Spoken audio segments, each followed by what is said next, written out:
પર ભારે વાહનોથી નાના વાહન ચાલકો પર જોખમ પ્રતિબંધ મૂકવા નાગરિકોનું કલેક્ટરને આવેદનપત્ર। કચ્છ જિલ્લાના માંડવી શહેરમાં ટ્રાફિક અને માર્ગ સુરક્ષાની ગંભીર સમસ્યા નિવારવા માટે સ્થાનિક નાગરિકો દ્વારા ભારે વાહનોના પ્રવેશ પર પ્રતિબંધ મૂકવાની પ્રબળ માંગ ઉઠાવવામાં આવી છે। માંડવી લાંજા માર્ગ પર વધતા જતા જોખમી ટ્રાફિકને પગલે જાગૃત નાગરિકોના એક પ્રતિનિધિ મંડળે જિલ્લા કલેક્ટરને વિસ્તૃત આવેદનપત્ર પાઠવીને સત્વરે વહીવટી હસ્તક્ષેપ કરવાની રજૂઆત કરી છે। પ્રાપ્ત વિગત અનુસાર માંડવી લાંજા મુખ્ય માર્ગ પરથી પસાર થતા ભારે ઔદ્યોગિક અને કોમર્શિયલ વાહનોની સતત અવરજવરના કારણે સ્થાનિક રહીશો ભારે હાલાકીનો સામનો કરી રહ્યા છે। આ મહાકાય વાહનોના બેફામ આવાગમનથી ન માત્ર ટ્રાફિક જામની સ્થિતિ સર્જાય છે, પરંતુ દ્વિચક્રીય અને અન્ય નાના વાહન ચાલકો તેમજ રાહદારીઓ માટે ગંભીર અકસ્માતોનું જોખમ સતત તોળાઈ રહ્યું છે। રહેણાંક અને વ્યાપારી વિસ્તારોમાંથી પસાર થતો આ ટ્રાફિક લોકોની રોજિંદી સલામતી સામે મોટો પડકાર બની ગયો છે। આ જીવલેણ સમસ્યાના કાયમી ઉકેલ માટે આવેદનપત્રમાં માંડવી બાયપાસ રોડનો મુદ્દો પ્રાધાન્ય સાથે ઉઠાવવામાં આવ્યો છે। સ્થાનિકોએ વહીવટીતંત્રનું ધ્યાન દોરતા સ્પષ્ટ માંગ કરી છે કે વહીવટી પ્રક્રિયામાં અટવાઈ પડેલી અથવા ધીમી ગતિએ ચાલતી બાયપાસ રોડની કામગીરી યુદ્ધના ધોરણે પૂર્ણ કરવામાં આવે।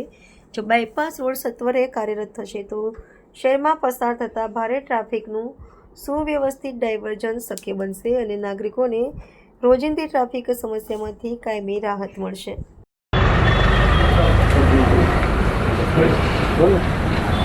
શાસ્ત્રીજી, આજે આવેદનપત્ર આપવામાં આવ્યું છે, કયા મુદ્દાને શું રજૂઆત કરી? હું માંડવી કચ્છથી અશ્વિનભાઈ શાસ્ત્રી કથાકાર।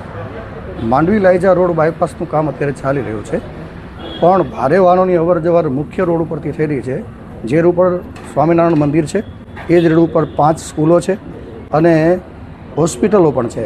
સ્કૂલો છૂટે 1 વાગે ત્યારે એટલા બધા ત્યાં વિદ્યાર્થીઓનું ક્રાઉડ હોય છે અને કાયમ માટે એ ટ્રાફિકવાળો રોડ છે। ભારે વાહનોના કારણે વારંવાર નાની મોટી સમસ્યાઓ સર્જાતી હોય છે। થોડાક સમય પહેલાં જેના 4 મહિના પહેલાં લગ્ન થયા હતા એવી પાટીદાર સમાજની એક દીકરી પ્રિયલબેન, એનું દુઃખદ અવસાન અકસ્માતમાં થયું છે। તો બધા જ સમાજ સાથે મળીને, બધી જ સંસ્થાઓ સાથે મળીને 78 જેટલા આવેદનપત્ર માંડવી શહેરની તમામ જ્ઞાતિના ટ્રસ્ટના બધાએ સાથે મળીને એક રજૂઆત અહીંયા કલેક્ટરશ્રીને કરી છે કે ભારે વાહનો દિવસ દરમિયાન આ રોડ ઉપર પ્રતિબંધિત થાય અને માંડવી લાંજાનો જે બાયપાસ રોડ બની રહ્યો છે અત્યારે એનું કામ જે છે એ ત્વરિત ગતિએ પૂરું થાય, એના માટે વિનંતીપત્ર આપવા માટે, આવેદનપત્ર આપવા માટે અમે બધા સાથે મળીને આવ્યા હતા અને સાહેબે અમને સરસ રીતે સાંભળ્યા છે અને સારું અમને આશ્વાસન પણ આપ્યું છે કે ત્વરિત ગતિએ આ બંને વિશે એ સાહેબ ઘટતું કરશે।